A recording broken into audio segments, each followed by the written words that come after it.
to another episode of Tell Me More with me, Tony Moore. If you guys haven't already, make sure you check out my two previous interviews. I got a chance to sit down with dating coach and expert Aaron Tillman, giving you some quarantine dating tips. I also got to sit down with my good friend Sergio Hudson, who's an incredible fashion designer whose clothes has appeared on Beyonce, J-Lo, Mariah Carey, and of course the First Lady herself, Michelle Obama. And now I get to have a cute little kiki with a good friend of mine, Jai Rodriquez. We have known each other through the nightlife scene for quite some time, but now I get to find out even more about him. So let's talk to the original culture guru from Queer Eye for the Straight Guy, Mr. Jai Rodriquez. Let's bring him on in. Our hair is like giving you full on kid and play. It is like high and tight. Oh, Rodriguez, look at you and your hair. I know, it's so long. I have bangs. Look at that. Listen, we are all given like quarantine hair. Like, this is my quarantine hair and look. I actually like it on you. Are you feeling this vibe or no? Well, you know, I mean, I am. This is just me without my curls. This is just natural, like, kid and play, like, high top, no fade. Listen, I have goals too. I'm like, listen, this might be down to here by the time this is all done. Who knows? I live for that. No, you have a wig that you do for your 70s look that comes down to here, and I'm like, okay. Oh, yeah. Look, see, you say wig, and she is ready. See, that's a look. Ta-da! You know, I love that hair on you. I love this hair on me too. My friend Adams Alaska. It was basically you're gonna gag for this. This was a Vivica A. Fox $60 find. It's human at a wig shop, like on their sales section in July, and I was like, Halloween.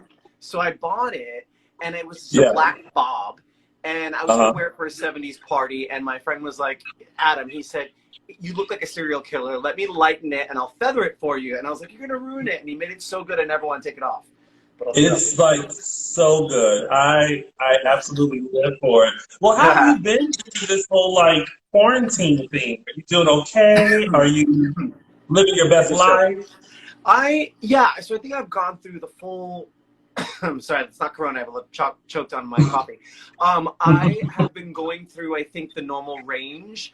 There was a couple of days, I'm going to be really honest, like there was a couple of days I woke up and you have the panic as a freelance performer, just like you are, of, oh my God, I'm not an essential employee. When things come back, generally my income is based in being around large crowds. Yes. So I'm trying to figure out how to move forward, but I always feel like it's a resilient industry. And when I was doing Rents during 9/11, we obviously were dark that Tuesday and shook. And then Wednesday we're also dark. And Thursday we had to go to work when there were still bomb scares and all that. And the producers called us on stage at 7:15 and said, it has always been the job of performers to uplift society in times of peril. Tonight, that's your job. There's 32 tickets sold in a 1,200-seat house. More people on stage and backstage than there will be in the audience. But tonight, you'll play to all 1,200 seats, and you'll fill them with the joy that they seemingly have forgotten. And I know that that's our calling as performers and entertainers. And so I look forward to finding new ways. And kudos to you, because I love that, you know, you're just taking the bull by the horns and just rolling with the punches as we do. Yes, listen, I was like, I have one or two things that I can do during this. I can sit around and eat until like I'm beyond full and go through every streaming service possible.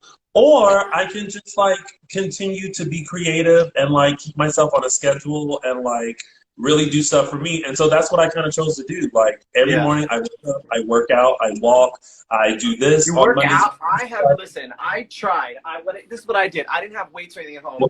So I filled a backpack with old laptops and stuff. And I'm like, what? It's heavy. It's like 40 pounds or something. It's good. But I kind of gave it up. And I think, I've been doing it a little bit here and there, but not as religious. And I think one of the things that was really hard for me is, I don't know how you about oh wait, hold on. I'm getting the. Sometimes I just don't allow myself to feel. And so it was just really, for me, important to be like, okay, this is actually a global pandemic. You are allowed to feel stressed out in this moment. Because you know how we have small stressors? This really put it in perspective. And for me, in my lifetime, outside of 9/11, and even that was kind of centralized, I don't know necessarily that I've had anything, you know, an issue that has so gravely impacted every single person in the world. I mean, society is in many ways stopped. Yeah, yeah. Like none of us have experienced this, and I think we're all just kind of dealing with it day by day. And there are, like, it varies. Like some people after week one were like, "I'm done. I can't do this. I'm going crazy." And then there are some of us, like me, who are treating this like a staycation that they've always wanted, and like just trying to make the best of the situation while not taking in too much information. Like, well, you know, I the other say thing too is we're talking about money. I don't remember a time where I've spoken so liberally about money with so many of my friends. You know, you take it for granted. Everyone goes out, gets drinks, or, you know, you just don't know what people's circumstances are. And hearing the nitty gritty of the facts of how so many Americans, not just freelance employees, are basically, you know, a couple paychecks away from really not being able to make their basic needs met. And that's why my show on Thursday, I'm donating all the profits tomorrow on my PEG Digital Drag Fest. It's not going to be a drag show, but it'd be a great show. I build sets and everything, but I'm donating all of it to our local nightlife scene, folks who many of them are displaced. And, you know, it's kind of embarrassing to ask for financial help when you were making it, you know, kind of, you were working, you were getting your needs met in either maybe a goal to get yourself through school or pursuing other dreams at the same time. And all of it, for many of our friends, they're not even eligible for unemployment and don't have great health care. And so it's a scary time. But I'm glad it's kind of like this unifier where we're able to have kind of like hard/embarrassing conversations about the thing that unites us all, you know? Yeah. Now, like, you know, the hustle has always been real for you. Like, you have been hustling long before you even appeared on Queer Eye.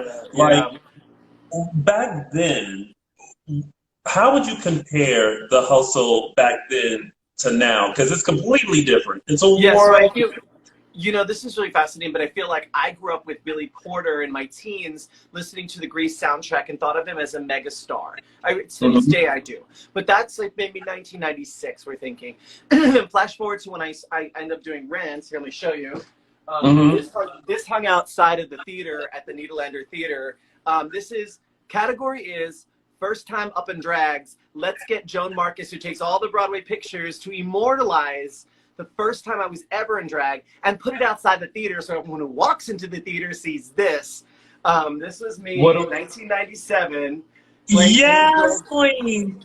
Yeah, there's my little name on the bottom. And this is the thing that they put outside the theater so you could see who was in the show. And and for me, it was like such an incredible opportunity to do that show. However, you know, you have to remember, some things about me will never change. I'm a brown, queer, Latinx man, sometimes femme presenting. And in moments of success, that's not always going to mean that you had one, you know, Broadway hit or a TV show. That society or the people who govern marketing or casting are going to be open to the intersectionality of all the things that you are that's different from what's okay at the time. Queer Eye did one thing in some small way. It kind of, we were in people's homes. It's a very intimate thing. You're not in the big screen, you're in the small screen. So it's intimate. People feel like they know you. And so in many instances, people attribute Queer Eye to like moving society forward toward acceptance. However, that didn't translate to commerce, because when it came to me, and Billy Porter talks about this best, he had a massive gap in employment where he was unhireable, yet one of the most talented people walking the planet. But people weren't comfortable with who he was then. And listen, for me on Queer Eye, I think out of all 10 guys, I'm the only one who never got a 6-figure, 7-figure endorsement deal. And for a while in the beginning, I would kind of question it when it was just the original 5, what was happening, because we were trying and, you know, things were just always falling through, or I couldn't get any traction somewhere. And I was like, this doesn't make any sense. I was the star of like Broadway shows, off-Broadway shows, cult classics before Queer Eye, and then Yeah. you know the internet was kind of new, rather mobile devices, and people would liberally, by accident on their BlackBerry, click reply all. So I Oh, saw some things. So I know yes. the language that was used, the code language, and you know the kind of dog whistle words that were used as to why I couldn't be used for certain campaigns, and it was really interesting to me. So when I left Queer Eye, I left in a very different financial place than many of my other colleagues. Plus, I didn't exalt what I did for a living on Queer Eye. I did something wildly different on Queer Eye than being a performer, and we had to Yeah. downplay that because if I'm acting, if I'm an actor, then maybe these guys are faking it. You know what I mean? So Yeah. it just credited the whole show. So I'm fine with that. I've always been such a hustler, and I like being a chameleon, a jack of all trades. But, Yeah. you know, now that there's 10, two casts of the Fab Five here in the States, it's a different thing. I have to understand and embrace and own, and I do, that my journey is different than theirs. So I never compare myself to any of the Queer Eye guys. They're doing on the show what they intend to do after the show. I'm the only Yeah. one who's really aggressively pursuing acting and stuff. And I think the misgivings are when people see me pop up on their TV on things like The Rookie, or like I was just on 2 weeks ago, there's this Yeah. kind of misconception. And I was talking to Nikki Blonsky, who plays Tracy Turnblad in Hairspray yesterday, and she's like, everyone thinks I'm rich because I did a movie opposite John Travolta.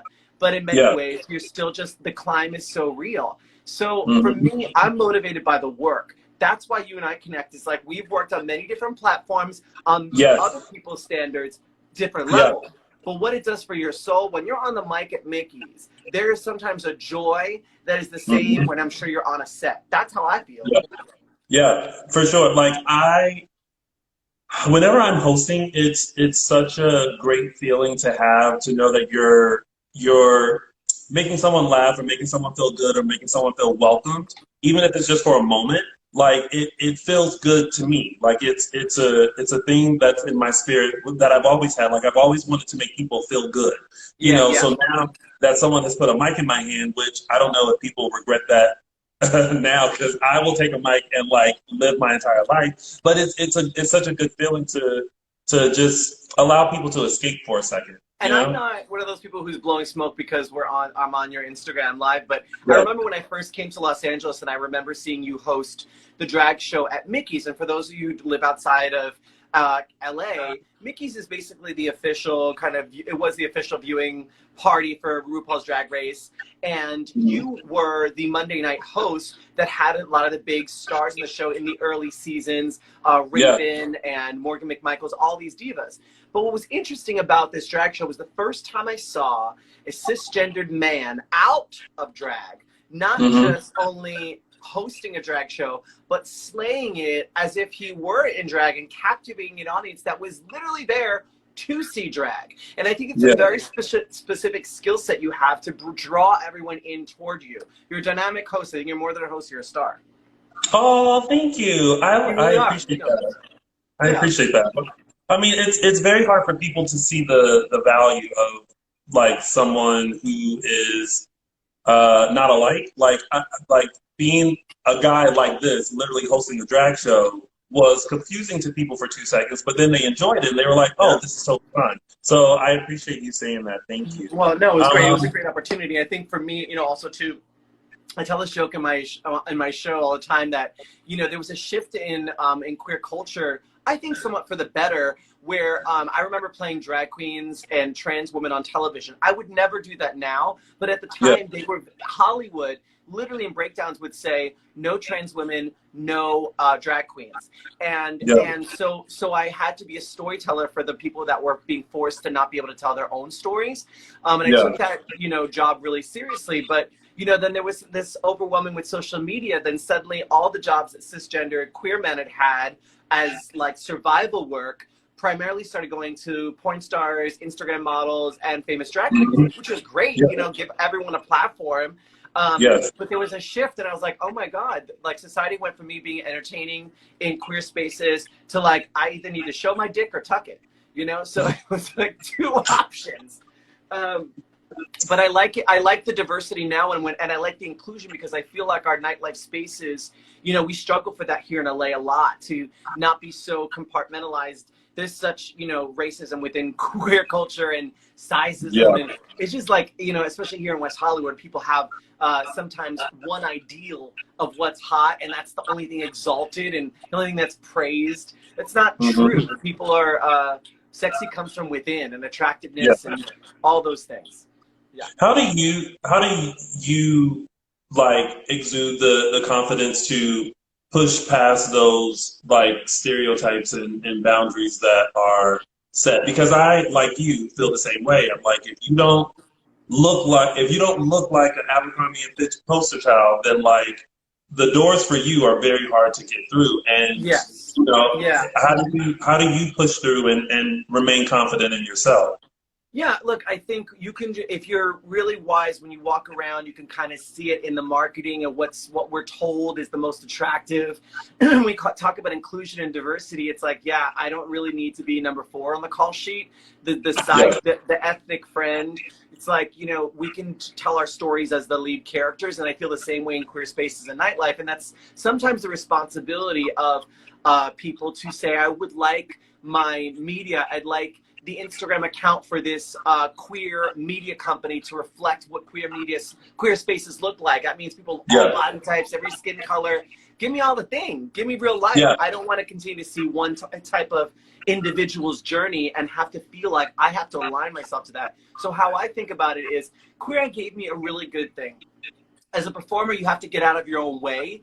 And I looked so hella crazy at points on Queer Eye that I don't have any shame in my game anymore. Like, I'm not scared of looking, behaving, or being perceived as foolish or other. So I push through. And my personal experience is that people sometimes navigate their journey out of their own insecurities. And they're like, I should do this to fit in, because if I don't fit in, that'll be scary for me. But once you push past that, I found, and I think society is reflecting that with people like Lizzo and Cardi. You know, Lizzo's a plus-size girl being celebrating all her curves. I don't know if that would have worked in 2000. It should have. It always has. But it wasn't praised. Then you look at someone like Cardi B, who's considered, you know, oh, well, she's uncouth and she's so wild and out.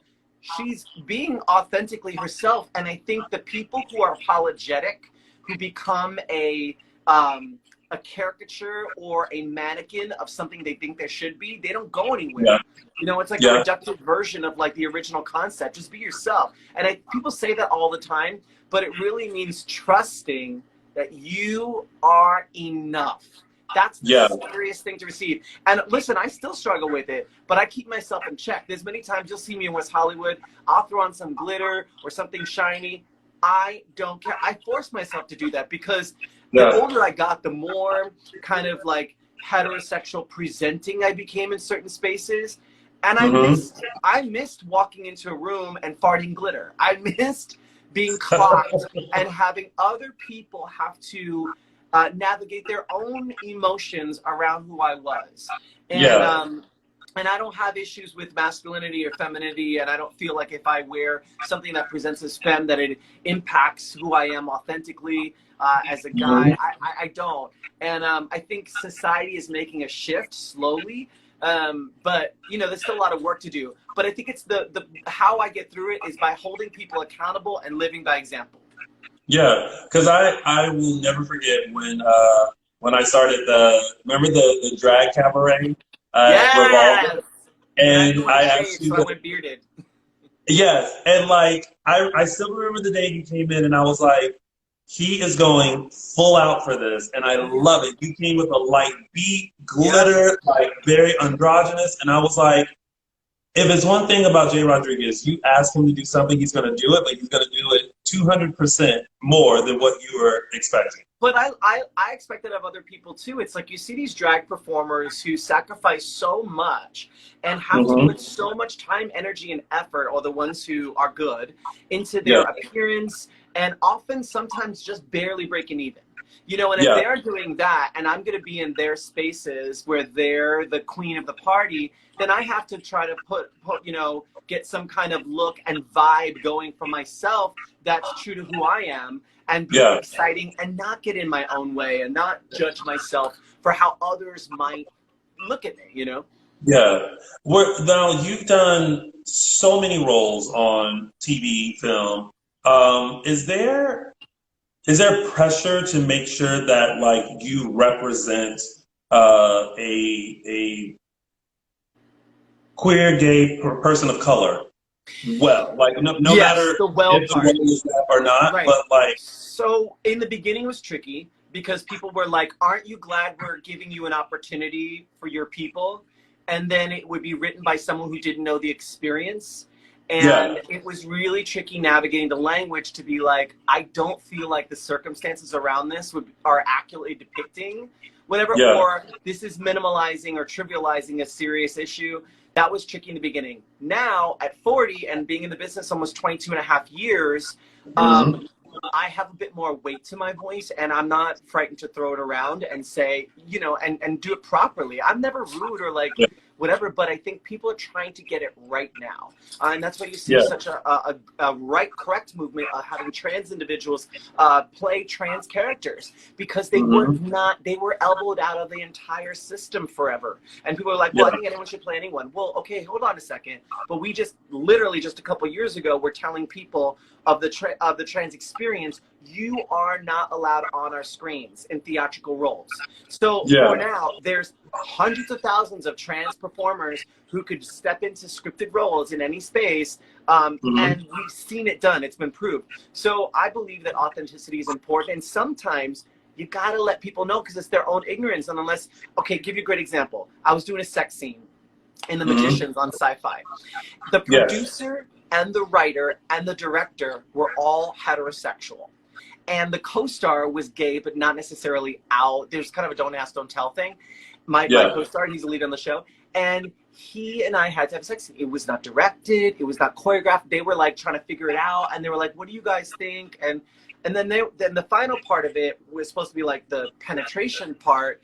They were like, okay. And then because basically what was happening was I was having sex with a guy, and then it's sci-fi. So at the same time in history, he was having sex with his wife on another planet. So everything I did, she had to do.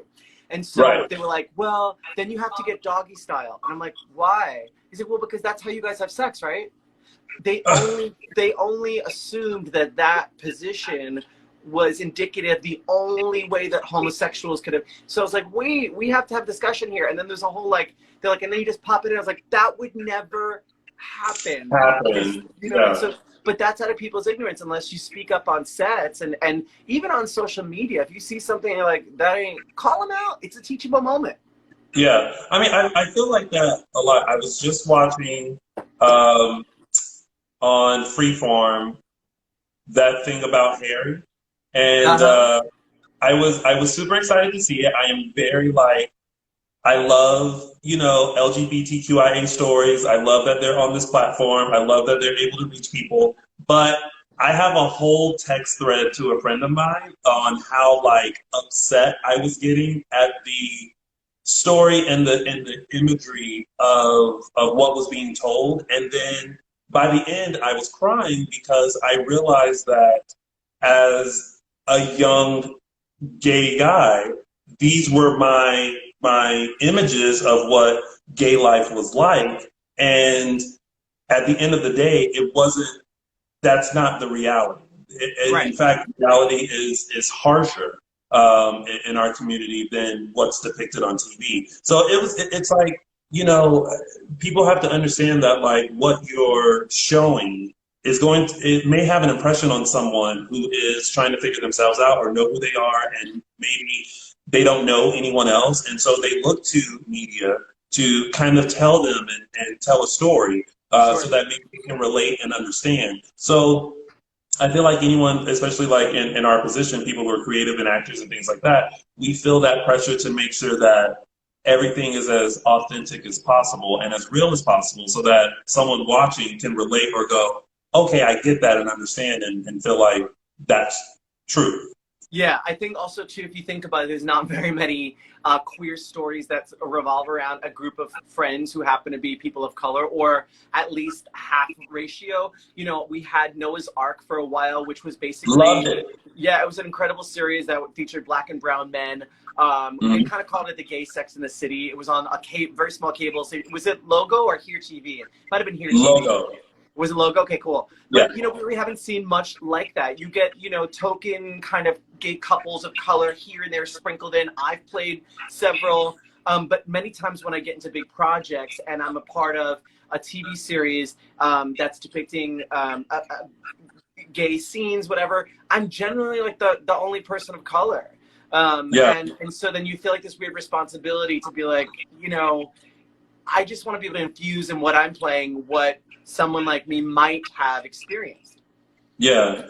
Do you have a favorite role that you've had that really made you feel like you can showcase who you are and your skill more than any other?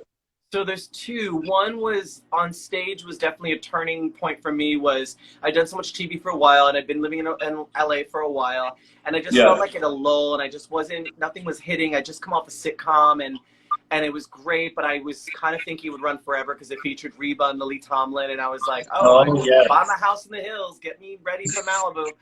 And then it didn't run forever, and I had to kind of revisit who I was as a performer, and I got an offer to do a play in a small theater, but it was Gary Marshall who created, you know, Happy Days and directed Pretty Woman and everything, and he wanted to meet with me. I was so wrong for the role in terms of visually what had been played before because it was mostly yoga body white guys. And I went in and just absolutely fell in love with it. And having to do a one-man show for 90 minutes where you are playing 8 characters on stage directed every single day. I'm working just me and one director. So you feel beat up. You're getting all these notes. No one else is getting notes. It's no one else but you. But it really kind of reminded me of like the early stages of my acting career. And I really dug deep and I fell in love with that role. And out of that role, I ended up getting with Gersh, which is like a big agency. I got Grey's Anatomy out of that. It just opened up a lot of doors, but what it did was open up my mind to like the work that's necessary to go into things, because all that rehearsal and the way I had to look at certain things, I was like, oh, no matter what anybody says, I have more power in this than I thought I did based on the work I bring. So that for me was staging, and I would say that probably for just sheerly because a lot of people, it's like that J-Lo song at the end of the Let's Get Loud. She's like, you didn't think I could do that, did you? That's how I felt right at the end of The Rookie when people were blowing up my phone, because it wasn't that I couldn't, it's you never saw me like that. And I don't think everyone's seen everything I've done, and I don't walk around like they should.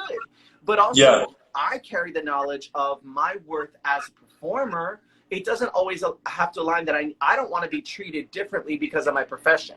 I live very humbly, I live within my means, and for me, it's about just, like we were going back to earlier, bringing people joy, being storytellers, being the carriers of the messaging that's not being told, you know, and I think that's important. So I don't really care about the fame. I had it. I've already like kikied privately with some of the biggest stars in the world, especially during Queer Eye.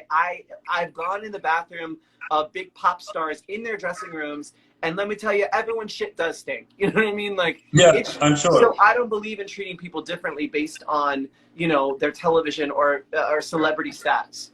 Which, by the way, I remember seeing that one-man show. Wasn't it called The Cellar? Was that what it's called? Cellar. Actually, the guy who originated Michael Urie, who's Vanessa Williams' assistant on Ugly Betty, he's actually doing it for a benefit from his home for the Actors Fund. Yeah, Playbill.com just released that. I was like, damn it. But he's the original, so. But like I remember watching that. I had never seen the show before, but I came to support you, and I thought first of all, I was like, kudos to you, because like 90 minutes of just you, all this dialogue, all this script, all this direction, all of this and that. I was like, kudos to you, first of all. But also the story to me was, it's like a gay man's dream to just like talk about, like, it would be like if I did a one-man show of Beyonce and all things Beyonce.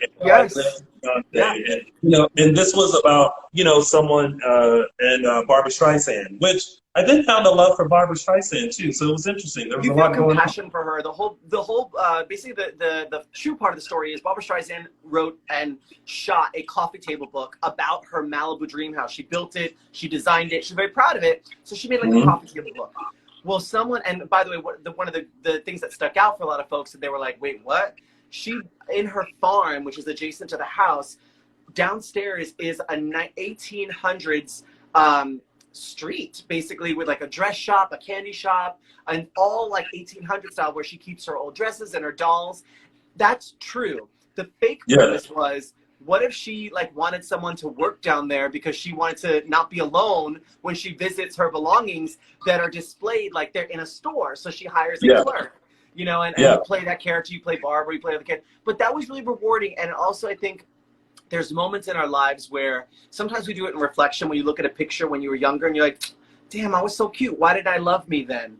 There's moments when you know what I mean? Like, there's moments that you do things and you're like, I can do that. And it gives you a sense of confidence and reminds you of who you are. And that doesn't have to be just performing. That's with anything, that you get these gentle reminders that are like, remember your worth. And I think so many people are figuring out that they're more than their profession. They're more than what's in their bank account, definitely during these hard times. Yeah.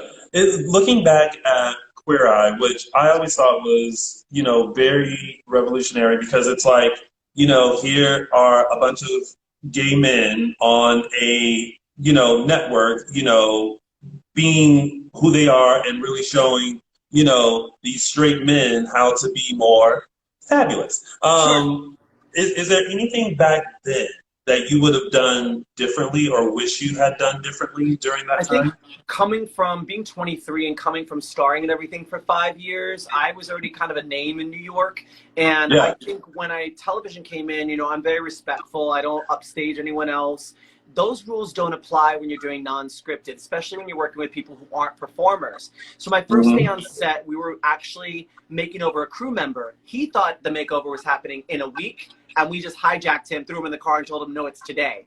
And one of the first props, the first hour of Queer Eye, when you're first in his house and you're like going through his stuff, that's called de-straightening.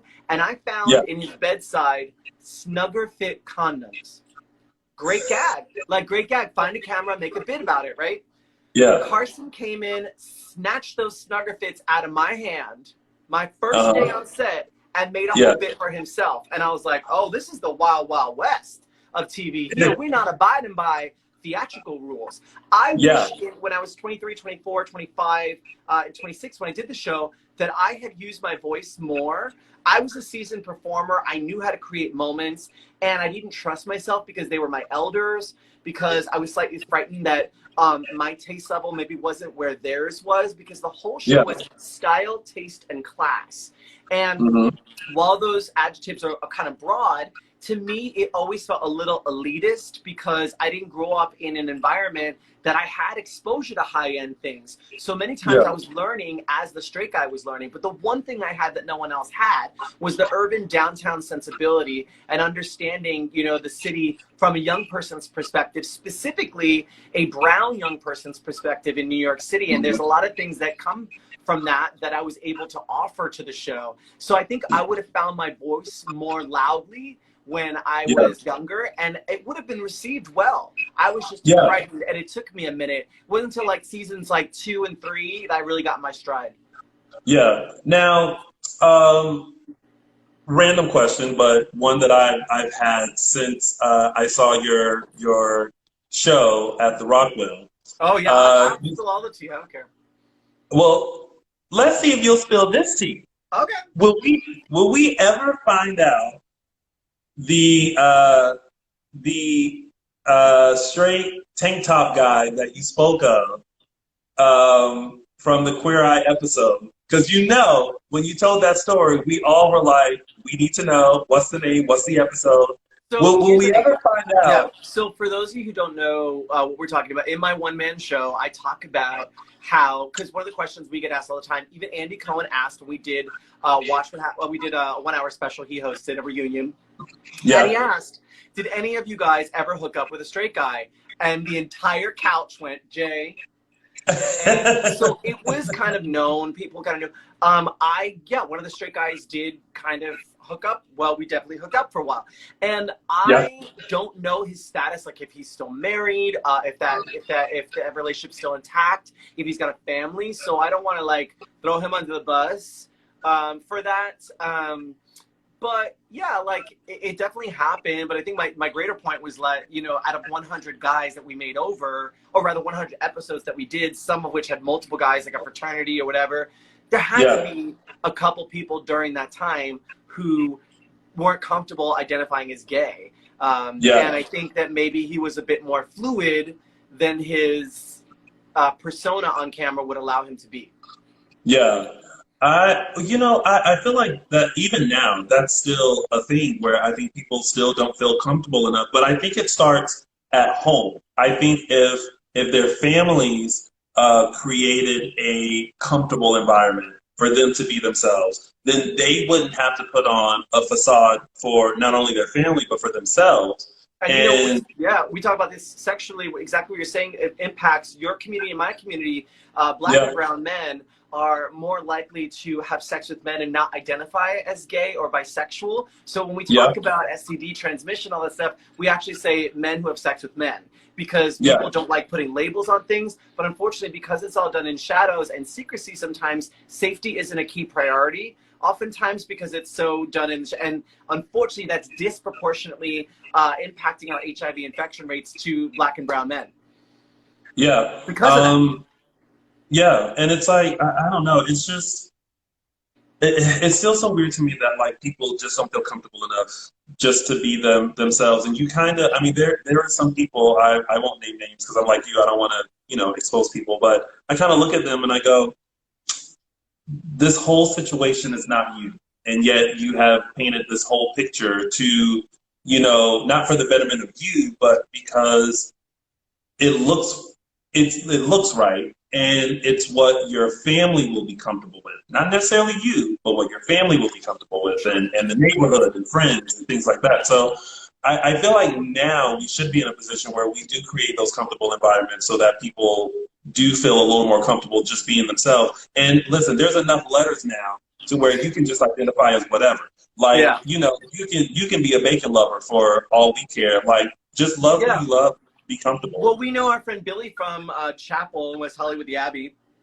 He came out as pansexual. He's like, listen, I date people. And I think that this generation is more open to that. I think so many other generations before couldn't explore, and so they did in the shadows, often creating problems for their marital life. And I don't think any of us want to end up in a Grace and Frankie situation where you live your entire life and deny who you are, and then as a senior citizen, you know, try to regain some joy in the time you lost, but now in your twilight years. And for me, it does definitely come down to a safety thing. Of course, you want to be safe. If you're living at home, it's not safe to come out. I got it. But there's other things that I think people are romanticizing what it means to be a heterosexual man and the attributes that one possesses. If you are those things. And so this hustle to try to be mask or straight presenting because it's better, I don't subscribe to. And I think it keeps people, you know, be who you are. If that's who you are, no, great, live your life, live your fantasy. But I don't think of you any more or less than those who don't fit that profile.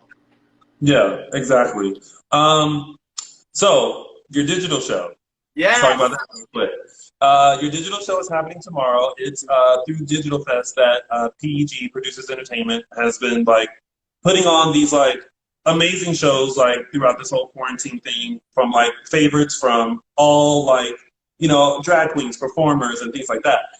What can we expect? I heard that you said earlier you created sets. I did. So what I wanted to do was kind of to feel like I did Ray Latrey's quarantine drag show. Oh, the Quarantine Queens? Quarantine Queens. And it was a Troye Sivan night, and everyone had to do a Troye Sivan cover. So what I did was like the opening of the VMAs, where it's one single shop, many sets.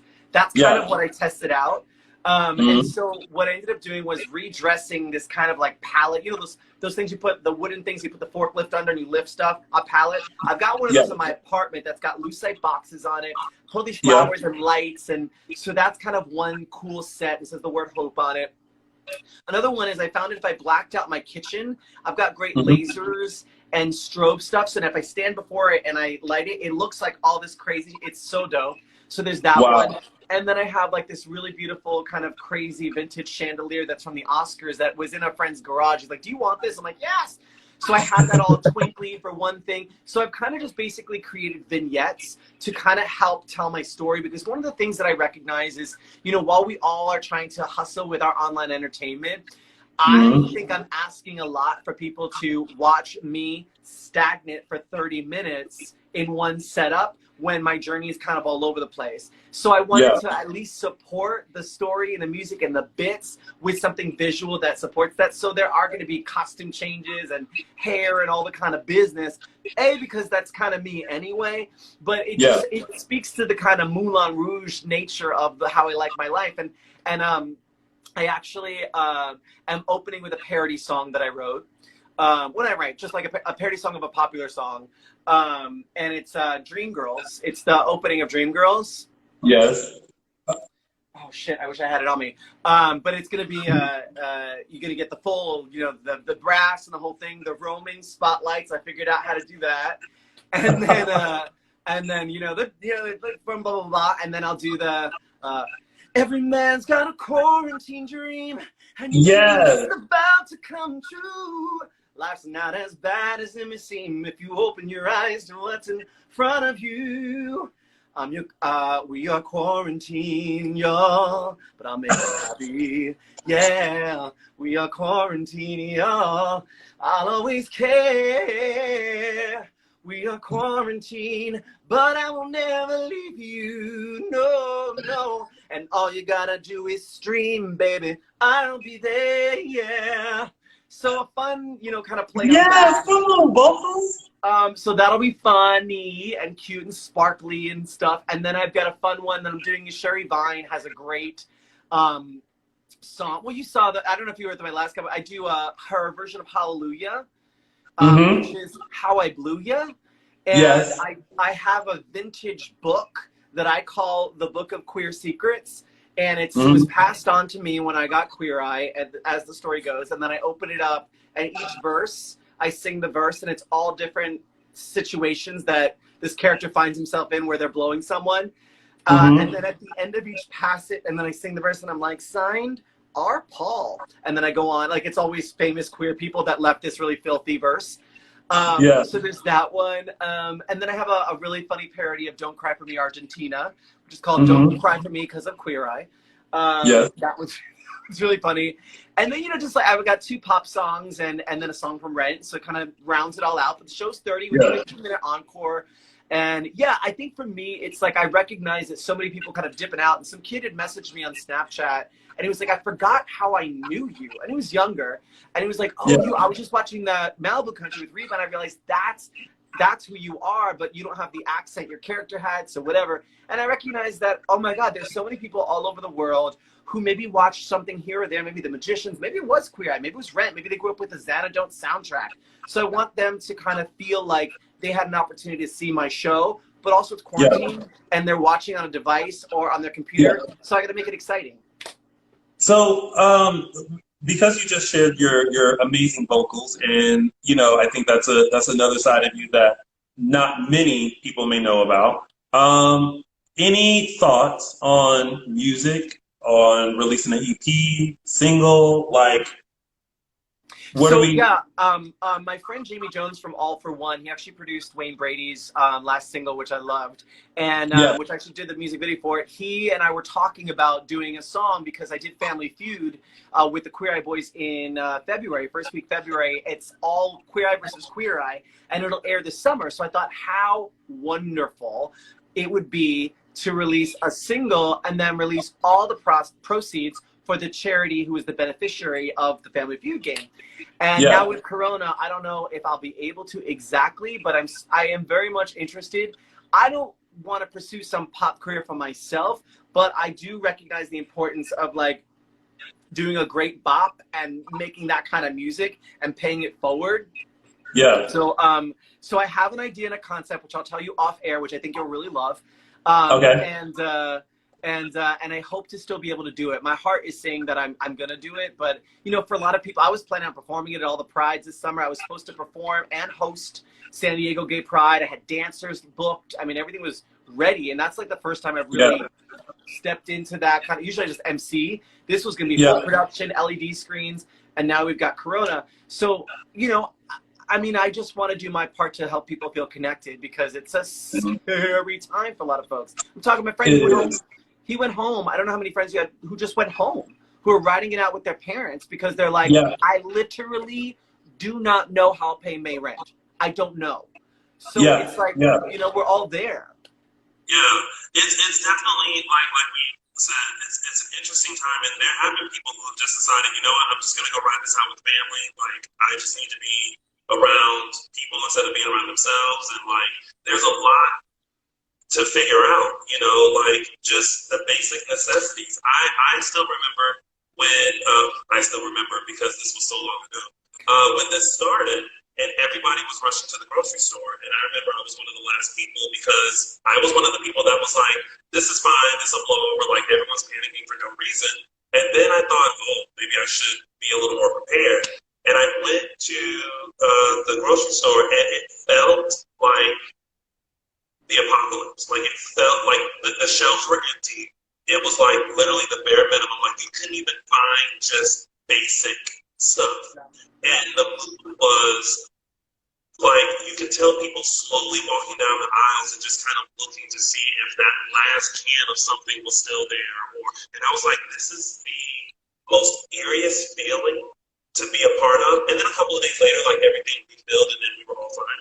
But for that moment, it was just kind of like.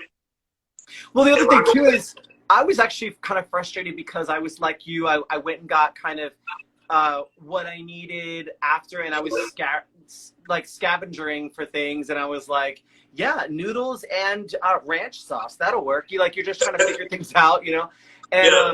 And so I was in that space as well, and then all of a sudden, you know, things opened up. But they told us, you know, this week is the second week of when things were supposed to be really bad here in LA, and when, you know, they told us don't hoard, just get a week's worth. So I was always getting a week's worth. Right? Yeah. And then all of a sudden they're like, don't leave for 2 weeks. And I'm like, you know, like, what am I going to do now? Yeah. So with the reboot of Queer Eye and kind of like and you know, you guys all know each other, have respect for each other and things like that. Was there kind of like a passing of the baton from the OGs to the newbies? I'll tell you how it happened, because what happened was I was in Puerto Vallarta doing my one-man show about 3 years ago. It was like December, January. It was like New Year's time.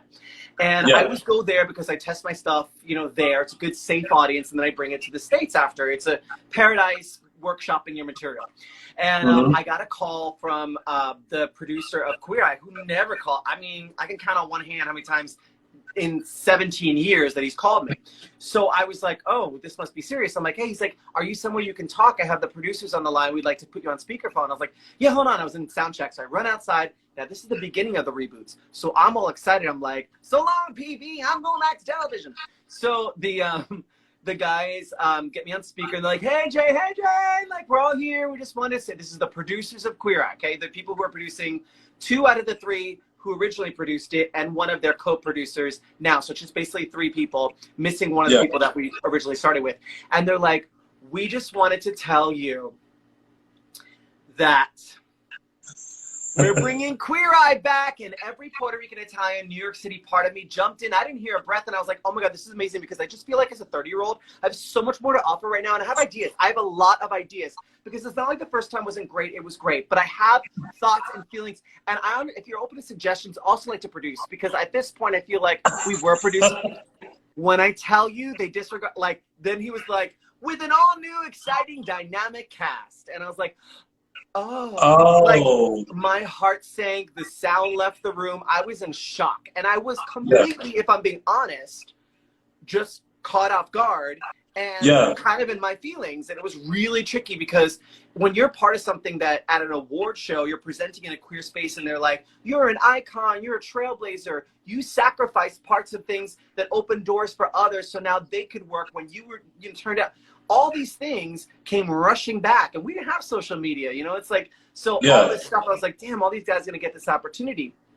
Then I called my agent, told them about it, and they were like, do you know how long you personally had to fight to shed the stigma that Queer Eye left on you, that you were just a reality star, that you were a talentless, that there was no way you could be talented because you did that medium. And I was like, you're right. They're like, for all you fought for and all you've done, do you really want to repeat Queer Eye? Do you? And I was like, I don't. I just got tickled by the idea of steady work and working with my old guys. And so I stepped on it, and then immediately I felt better. But I didn't meet the guys or know any of them until a year later when we did a sit down for People magazine, and we got to meet them for the first time. Like, hi, who are you? Like, you know, and they were gracious and kind. And when I watched it, it was the first time I watched Queer Eye and saw it and got it. Because when I watched our version, it was cool, but I knew it was going to happen. So this is the first time that I got to feel what other people felt, that they stopped me at airports and say they felt, and how it impacted them. I was like, oh, and I didn't feel like mine. It didn't feel like they took something from me. It didn't feel like that at all. It just felt like the right thing. Granted, I am the same age as some of the boys on this show. So every, you know, barely making it into millennial part of me does feel like it would have been a different journey for me had I been working with peers that were age appropriate or age similar to me with similar backgrounds. And when I look about this version, if you talk about diversity, you've got Tan France, I think he's Indian, you know, from the UK, who's Muslim. His partner is Mormon from like Utah or something. So like they're a diverse couple. Then you've got Karamo, who's married, has children, who's African American. So you have a lot of diversity that is, listen, just being queer and out in 2003 was heavily political. And so now they're pushing the envelope. You've got Jonathan Van Ness, who is, you know, kind of non-binary. I believe he's non-binary, not kind of non-binary. And so it's kind of forcing people to look at different aspects of the community that they didn't know about because they got very used to a safe kind of queer. And this queer might make them a little uncomfortable, but any progress, any movement happens when people have an internal shift on how they see something. Yeah, you just brought up an interesting point that like back then when you were doing Queer Eye and like wanting a career post that, it's that stigma of like, oh, you're just a reality TV star. But I feel like cut to now, that's completely different because I feel like when you are on reality TV, people then can brand you off to do all this other stuff. And so I feel like it's such a different time that we're living in, because back then you really did have to fight to go, no, I'm not just a reality TV star. Well, I'm a look singer. at Lisa Vanderpump. Lisa Vanderpump was an actress. She was an actress. She's done scripted work ages ago. So she knows how to carry a moment and a beat. Half the cast of Real Housewives of Beverly Hills are actresses. So listen, in my era, when I was on Bravo, the first massive show on Bravo that tripled the ratings in Bravo's history ever with the original Queer Eye, we didn't know what a Vanderpump was. A Vanderpump to me was a thing I would do late at night to James Vanderpeak in my mind. That was a Vanderpump in my mind. So when it comes to talking about the evolution of leaning toward reality and saying it's okay to do that, I think society is like, listen, make that coin, color with every kit you got in your, color with every color you got in your kit, and be good at it. Because now with social media, people just know right away if you suck, you're not going to get rebooked. You know? Yeah. I still do wish sometimes that there were some episodes of this current Queer Eye that did kind of feature like you guys and like had you guys kind of come back, or like something where we could see all the queers work together. I don't know where that stems from, why they haven't done it. They're shooting what, season 6 or season 5 or something. They're in the trenches. Granted, we did like 100 episodes and we had like orders of 40 episodes a season or something like that. And I think they only do like 10 or 8. But they shoot for like 3 months and then they have the rest of the year to have a profession and a career and really do books and all that. We didn't have that luxury. We're always shooting because our technology was as such, it took a lot longer. But I will say, I, from the beginning, from the launch party, talked to every single person in power that we wanted to do an episode with them. And for whatever reason, whether it's the cast, which I don't believe, Netflix or the producers of the show or the production company making the show, they put a halt on that and won't even acknowledge it. And I think it's a real fundamental loss in talking about, I think it's pitting queer people against each other. I think it's sad that took Family Feud to put us together for the first time, because the truth is we are a family, whether we look at it or not. And from optically, I think it's very bizarre for straight people who ask me all the time, why aren't the 10 of you all together for like a Thanksgiving episode or whatever? I'm grateful for them. Listen, I'm able to tell people what I did who never saw my version of Queer Eye by referencing this one. So I'm thankful for them. I think the work that they're doing is important and vital with this administration. However, I'm unapologetic about saying that I believe that we are one big family and that there should be one episode where we get to learn from each other. And I will forever speak out against that. No one's signing my checks. You know, I don't get money from Queer Eye in any way, shape, or form. So I don't think that's a read for them for me to say I'm displeased that we've never done an episode together, because I think it'd be fun. You know, I love these new guys. They're really fun, and I got to know some more than others. Like I got to hang out with Bobby a bunch. He's sweet, and Karamo a bunch, and Jonathan and I text. He's lovely. I don't know Anthony so well. I mean, like when we see each other, we completely click right into it. And Tan, I really haven't spent much time with. But, you know, I think there's a genuine bond there, and I feel like we're a part of something great. And when you are a marginalized group, I think it's bizarre to kind of keep us separate when so many other shows have at least done an Entertainment Weekly spread with all 10 people. Yeah, I agree. Well, before Instagram cuts us off, because we've been keeping it for an hour. Just chatting. I love it. I want everyone to make sure that they go and support you tomorrow, because the show sounds fabulous. Like the fact it's gonna be fun. It's gonna be fun. Listen, here's the deal. It's $10, and you just buy it online. You watch from anywhere in the world, and all the money I'm giving to the West Hollywood Night In that supports our nightlife community, who's really falling on hard times right now. It is about a 30-minute show with a 15-minute encore, and you can find all the information on my Instagram page. It's just at Jai Rodriquez. I'd love to see you all there. And if you can't make this one, I get it. Times are tough. Just give me a follow and a like, and I'm sure I'll be doing a bunch of new content that's not ticketed, and we can kiki that way. And Tony, thank you so much for having me. Oh, thank you for coming on, Jay. I always love getting a chance to chit chat with you. But likewise, I feel like this reminds me of like our radio times together. I know. Ooh, there's tea on that. We'll talk about that off camera. That'll be the next. I will be that rainbow emoji with the glitter coming out. I will spill all the tea whenever you'd like. I love it. Thank you, love Jay. You. Stay safe, everyone. Love you too. Talk to you soon. You too. Bye. I absolutely adore Jay.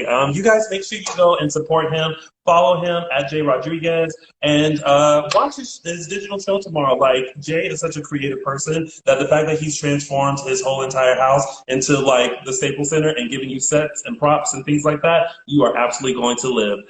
Thank you guys so much for tuning in to another episode of Tell Me More with me, Tony Moore, and we'll be back on Friday with a whole new guest list. Until then, stay safe and continue to watch my videos on YouTube at Lounging with Tony. So go and check out all of the previous episodes that you might have missed.